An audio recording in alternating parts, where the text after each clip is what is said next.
In today's video, I'm going to teach you how to pull from GitHub using VS Code in just 5 minutes. If you've ever wanted to learn how to navigate GitHub and seamlessly integrate it with Visual Studio Code, you're in the right place. Let's get started. First, you'll need to open your web browser and head over to GitHub. If you haven't already signed in, you'll want to click on the Sign In button, which is usually in the top right corner of the page. Enter your credentials to access your GitHub account, and you'll be directed to your GitHub dashboard. This is the central hub where you can manage all your repositories and contributions. Once on the dashboard, locate the repository you wish to work with. Click on Repositories in the menu, and this will list all the repositories you have access to. Browse through the list and select the one you want to work on by clicking on its name. This will bring you to the main page of that specific repository, where you'll see an overview of the files within it. Now choose the file you're interested in from the repository by clicking on it. Let's go through an example of selecting a README file.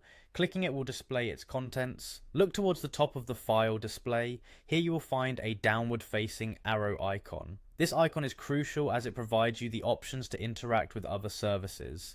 Next, click on this arrow and you will notice an option that says Open with github.dev. Select this. This will open a built-in web-based version of Visual Studio Code right in your browser, offering you a lightweight coding environment with instantaneous access to your repository files. It's both convenient and efficient for quick edits and changes. Once you're in the github.dev environment, look for the GitHub Pull Request tab on the side panel. Clicking on this tab will let you manage pull requests directly within this environment. Here you can review, comment on, or merge pull requests. Finally, navigate to local pull request branches in the same tab.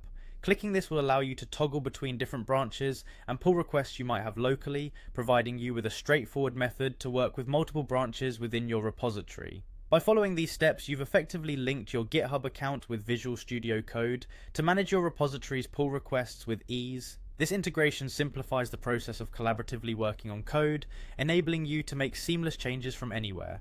Thanks for joining me today, and I hope you found this walkthrough helpful. Stay tuned for more tutorials.